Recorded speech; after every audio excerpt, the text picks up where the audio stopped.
Olá, meus amigos! Que bom que estamos juntos novamente para dar continuidade à leitura do livro Cirurgia Moral, pelo Espírito Lancelin. Hoje vamos ler o capítulo 9, Como Viver com os Outros. Perceba que a gente está num crescente, né? Todos os temas estão relacionados e nós vamos aprofundando. Então, já falamos de fraternidade, já falamos sobre a convivência, falamos vários momentos sobre autoconhecimento, porque esse é o grande tema do nosso livro, a proposta dele, que essa cirurgia moral seja feita no processo de autoconhecimento. E nesse processo nós convivemos com as pessoas. Somos seres sociais por uma razão. E hoje mesmo eu fiquei fazendo uma reflexão nesse sentido. Muitos dos nossos sofrimentos decorrem dos relacionamentos. Então a gente sofre de amor, né? Porque ama alguém e não é correspondido, ou porque houve o término de um relacionamento. E isso não é por acaso. Exatamente porque nós precisamos conviver com os outros. É uma necessidade do ser humano. Até para a sobrevivência. Então, nós, desde lá do início, precisávamos conviver com os outros para garantir ali a segurança, o alimento. Então, havia a caça, a pesca. Mais tarde, quando começaram o cultivo, né, a agricultura, a pecuária, também ali grupos se formavam para poder manter, né, haver o sustento. Então, nós não vivemos sozinhos, nós precisamos um do outro. Quando há o afastamento de uma pessoa querida de nós sentimos como uma perda, como uma grande dor, como, né, é uma morte para nós. Então, é significativo a gente poder considerar que é preciso conviver e com qualidade. Então vejamos o que Lancelin nos traz. A ciência mais difícil que até hoje encontramos foi a de viver em conjunto. E o mais interessante é que precisamos desse intercâmbio para viver. A lei nos condicionou a essas necessidades biológicas e espirituais. Então, acabei de dizer, né? Ele, de uma forma muito resumida, colocou aqui que nós precisamos, por uma questão biológica, né? O ser humano precisa sobreviver tanto né, com o seu físico, o seu corpo, tanto espiritualmente. Ele precisa da convivência para garantir o quê? Uma vida moral, uma vida de relação com amor, né? Ali você tem a divisão, né, de uma parte do biológico, do material, de poder manter a espécie, de manter vivo a si mesmo, manter vivo o corpo, mas a convivência garante também uma boa saúde psíquica e emocional. A própria vida perde o sentido se nos isolarmos das criaturas. Elas têm algo que não possuímos e nós damos a elas certos estímulos que a natureza lhes negou. Então é uma troca, esse intercâmbio, como ele falou, é uma troca. Eu dou algo que eu tenho, que o outro não possui, o outro me dá algo que eu não possuo. E assim a gente se completa. Não é que esteja faltando uma parte de mim, né? Muitos relacionamentos colocam como se o outro fosse a minha metade. Nós somos seres inteiros, não nos falta uma metade, né? No sentido de uma pessoa a me completar.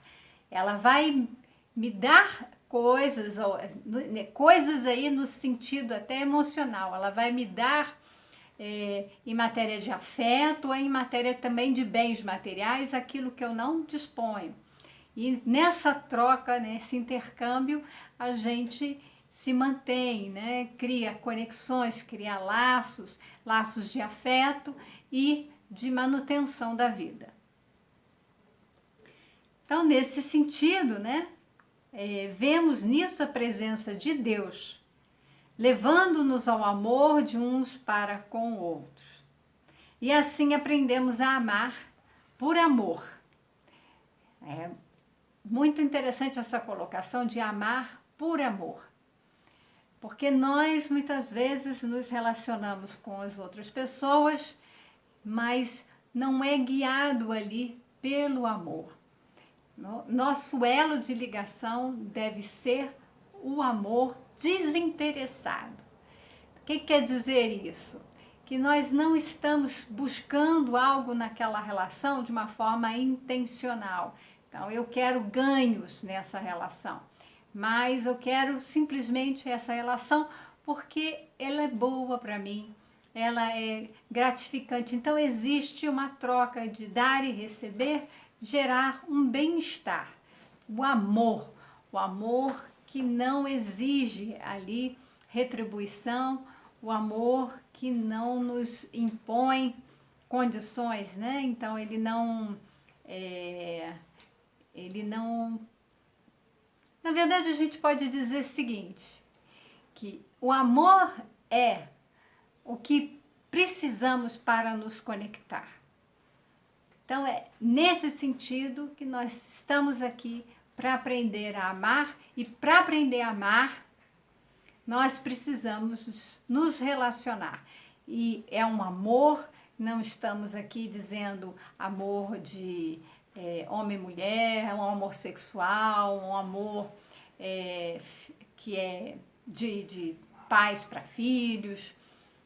É amor de um modo pleno, um modo amplo, um amor que vai nos colocar nessa condição de seres espirituais. Nós precisamos ter em mente que nós somos seres espirituais. Então, ocupamos esse corpo e esse corpo nos permite relacionarmos com as pessoas de níveis evolutivos bastante diferentes. Por isso que também a encarnação é importante. Nós encarnamos e temos a oportunidade de convivermos com pessoas bem inferiores nas escalas morais e as bem superiores a nós.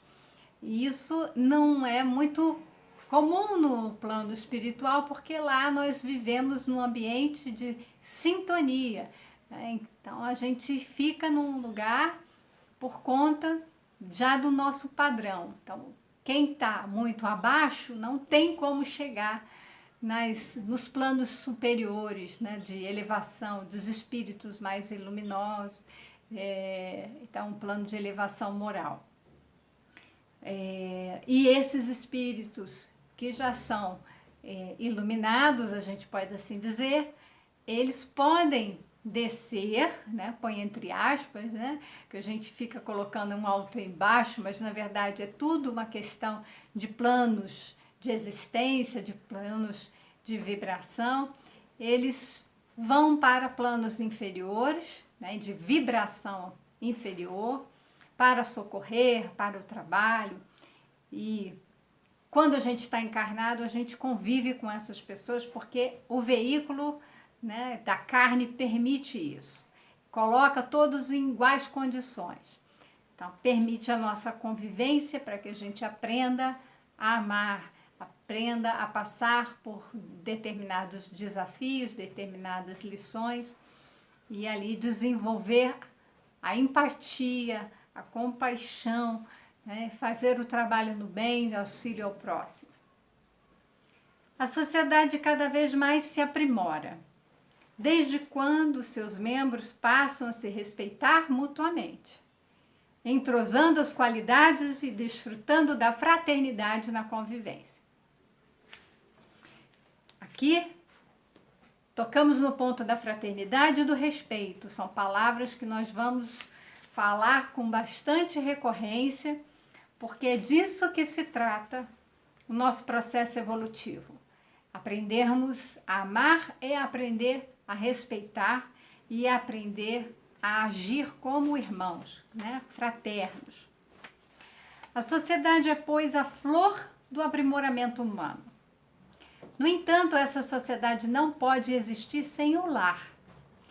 Ela se desarmoniza se deixar de existir a família, que é o sustentáculo da harmonia que pode ser desfrutada pelos homens em todos os rumos de seus objetivos. O lar é a nossa primeira escola. O espírito, ele vai encarnar num lar. E não é por acaso que existe isso. Essa pequena sociedade. Então, a gente vai trabalhar alguns elementos, alguns aspectos nesse pequeno núcleo, para depois a gente poder ir trabalhar e dilapidar as nossas condições, fazer essa cirurgia moral diante de uma convivência mais ampla.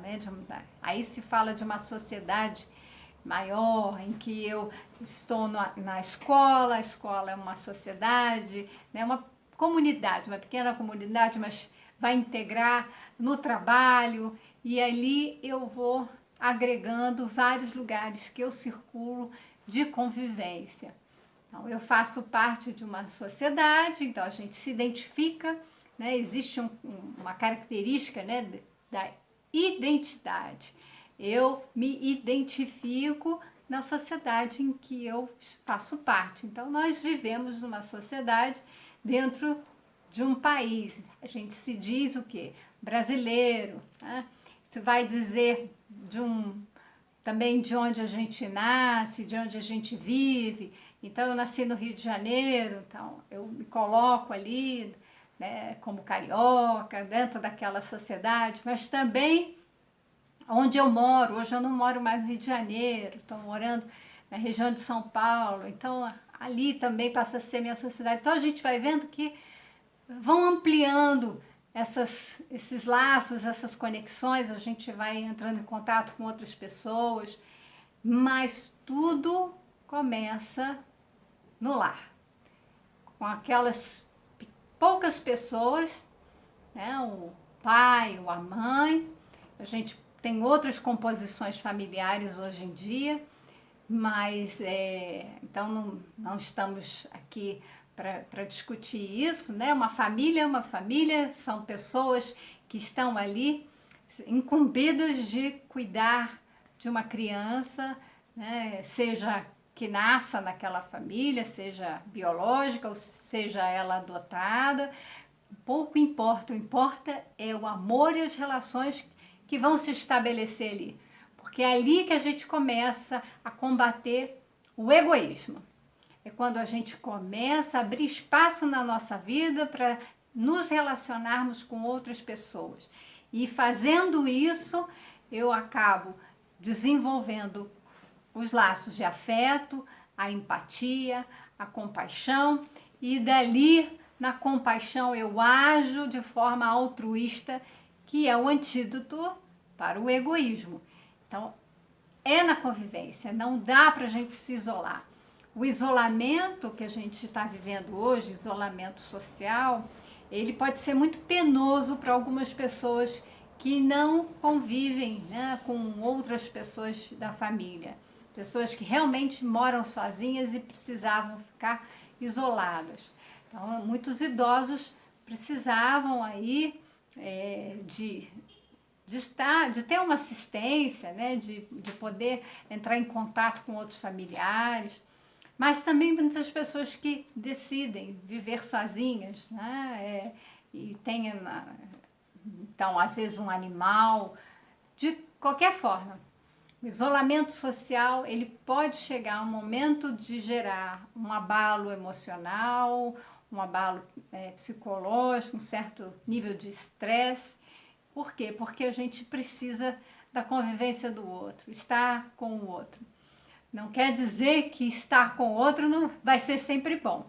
A gente vai ter os desafios da convivência, que é exatamente por isso que a gente convive, que é para aprender a lidar com as diferenças, aprender a ceder, como eu falei, aprender a lidar com essas diferenças. Então, é poder abrir espaço, para que o altruísmo, né, que a prática da ajuda do outro, de poder exercitar a empatia, se estabeleça. Se queres paz em teu lar, começa a respeitar os direitos dos que convivem contigo.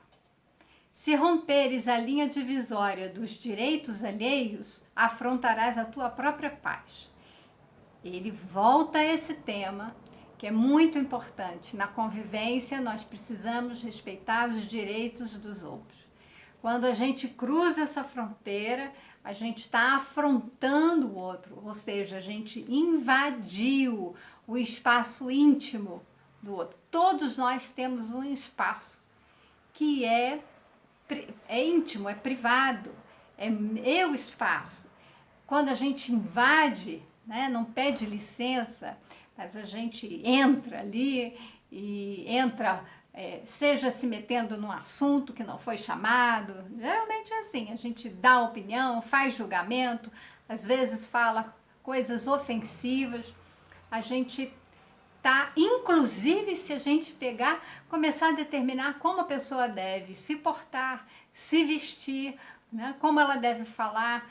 Quando a gente começa a determinar como o outro deve ser, a gente está invadindo os direitos e o espaço do outro. E com isso, nós derrubamos a nossa própria paz, porque nós vamos ficar ali em cima do outro, perturbando o outro, e quando a gente está perturbando, significa que a gente está perturbado, a gente está incomodado. Então, os pais que ficam em cima dos filhos para controlar o comportamento dos filhos, eles estão tão preocupados que cadê a paz? Não tem paz. Né? Deixar a criança à vontade, brincando, ainda que ela se suje, ainda que ela derrube alguma coisa, faz parte do processo de aprendizagem. Então, ela está explorando.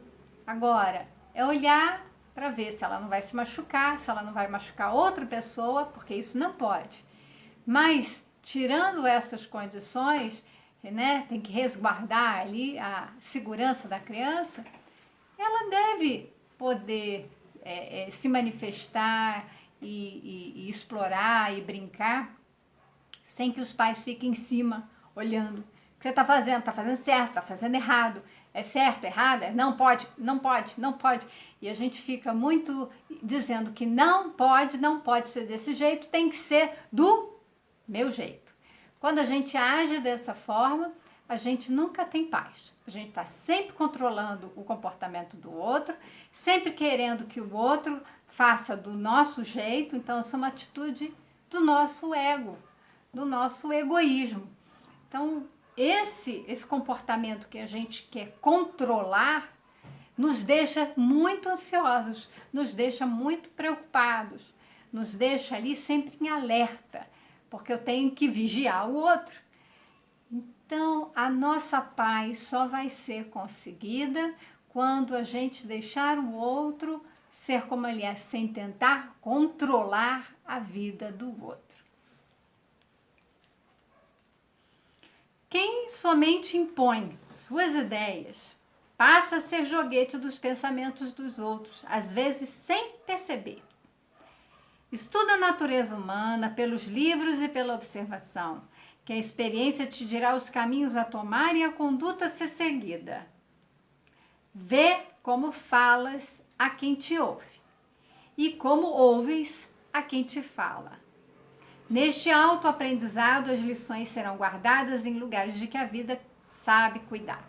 Veja bem, é um exercício. Presta atenção no que você fala para a pessoa que está te ouvindo e presta atenção no que a pessoa está falando para você. Né? Nesse exercício, a gente vai se educando. Mas veja bem que quando a gente busca controlar a vida do outro, né, que a gente rompe essa linha divisória aqui dos direitos, como ele fala, a gente invade e começa a querer controlar o outro, não deixa o outro exercer os seus direitos, a gente precisa exercer, às vezes, a força, né? Como que eu quero que o outro haja do meu jeito? Às vezes, nós temos que usar de ameaça. Então, dali que a gente também discutiu o aspecto da ditadura. A ditadura não deve ser com o outro. A gente deve ditar as coisas para si mesmo. E com o outro a gente deve ser fraterno e respeitar os direitos. Mas quando a gente inverte, a gente é um ditador para o outro, muitas vezes a gente tem que usar de violência e ameaça para que o outro faça aquilo que a gente quer. Então isso também retira a nossa paz. E não é só isso, a gente fica preso nessa relação, em que está o tempo todo atento ao que o outro está fazendo. Então eu fico também um joguete nessa relação. Eu não consigo viver a minha própria vida.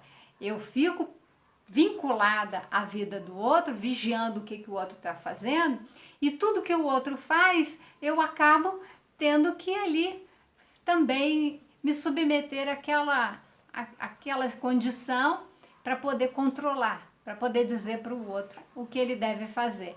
Então, não é só eu exercendo o controle, mas eu acabo sendo controlado por essa situação. Porque eu deixo de viver a minha vida para poder viver em função da vida do outro. Entende como é que é? A gente não se liberta. Para a gente ter paz, a gente tem que se libertar dessas coisas. Porque senão a gente fica preso nessa relação, sempre à mercê do que o outro está fazendo. Então ele fala para a gente poder observar a nossa conduta. Também estudar. É muito importante pelos livros, ou seja, aqui é um estudo. Estudar para a gente estar mais atento se a gente faz isso. Quem tende a querer controlar a vida dos outros é uma pessoa mais rígida, impositiva, austera. Ela vai usar, às vezes, da crítica, da violência e a violência psicológica, muitas vezes. Não precisa ser uma violência física. Às vezes, usa-se de violência física, mas a violência psicológica está ali fazendo as suas pressões. Então, essa pessoa, ela às vezes não percebe, ela acha que está fazendo tudo certo, porque o ditado é esse, tem que fazer isso porque isso é o certo. Então, é um discurso moralista em que a própria pessoa muitas vezes nem faz aquilo que ela força o outro a fazer. Então, ela se cobra demais e cobra o outro e vive num estado de muita tensão. Não gastes teu tempo em palavras que desagradam, nem em horas de silêncio que desapontam. É muito interessante. Eu estou num momento também de observar que algumas palavras ferem, né? Isso a gente sabe, já falou, mas por vezes você falar com alguém e essa pessoa não te responder com silêncio, o silêncio da indiferença, isso também é doloroso. Né? A pessoa é como se ela não desse qualquer importância. Então a gente precisa equilibrar isso, né?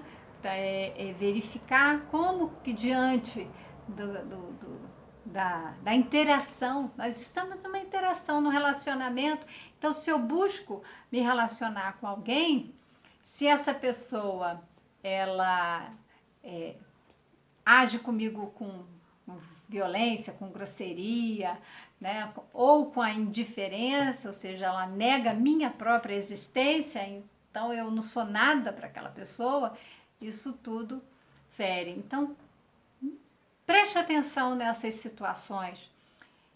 Procura usar as oportunidades no bom senso que equilibra a alma. Procura conversar com os outros na altura que eles já atingiram.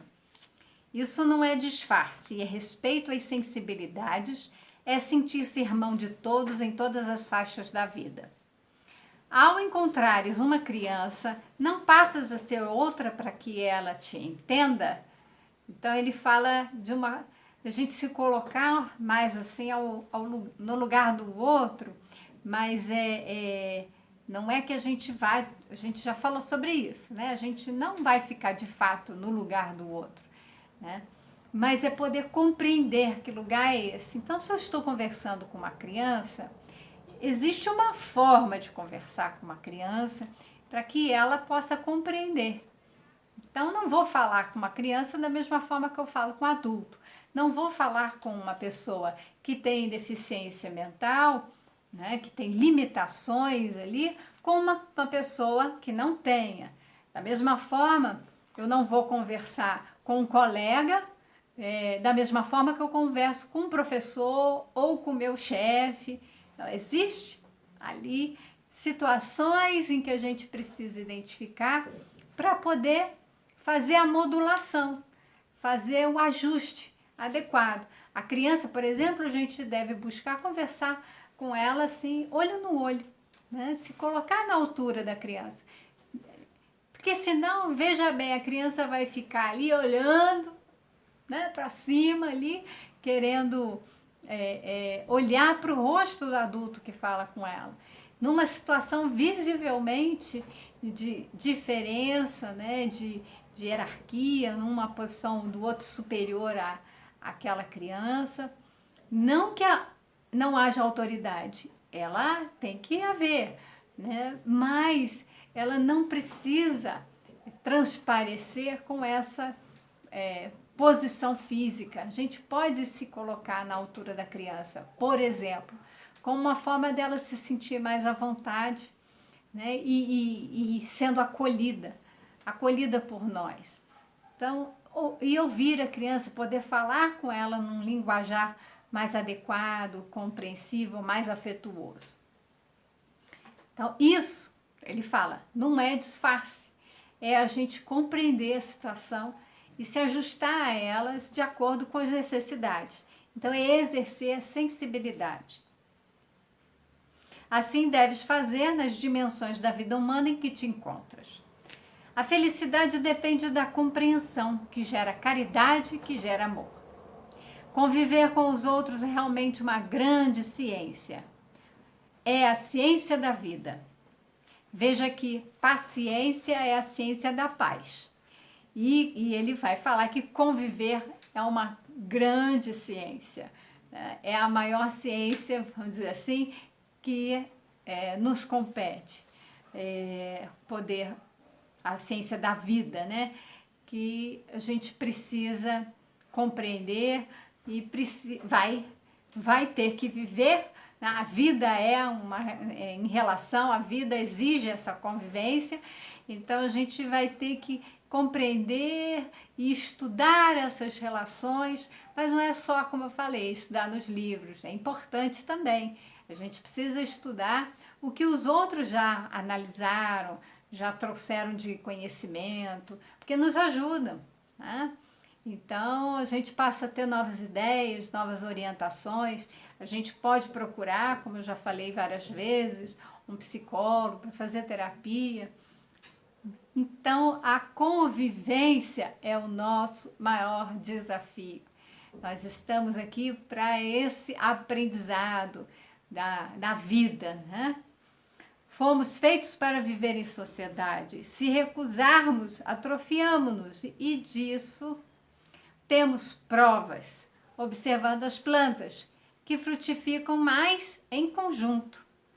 As plantas, quando elas estão juntas, elas frutificam mais.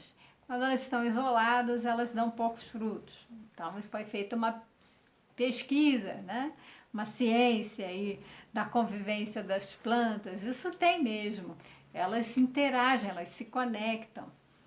As pedras que dão mais segurança quando amontoadas, né? As pedras amontoadas criam ali uma sustentação. Os animais que sempre andam em convivência, eles andam em conjuntos, muitos animais vivem em conjunto, porque uns cuidam dos outros. Tudo se une para a maior grandeza da criação. Essas lições não são somente para os encarnados. Os espíritos na erraticidade igualmente obedecem a essa grande regra de viver bem. Nós nos unimos em todas as faixas a que pertencemos, no entusiasmo do bem, que nos dá a vida. Aprendamos, pois, a conviver, a entender e respeitar os nossos irmãos que trabalham e vivem conosco. que tudo passará a ser para nós motivo de felicidade, onde enxergaremos somente o amor. Então nós precisamos aprender a conviver, estamos aqui para isso. E quando nós aprendermos a conviver, veja que nós vamos desenvolver essa ciência da vida e dali nós vamos também desenvolver a ciência da paz, né? A paciência, nós vamos também desenvolver, né, um bem-estar maior, vamos nos sentir amparados e vamos poder amparar. E dessa prática, né, o exercício da convivência, brota o amor.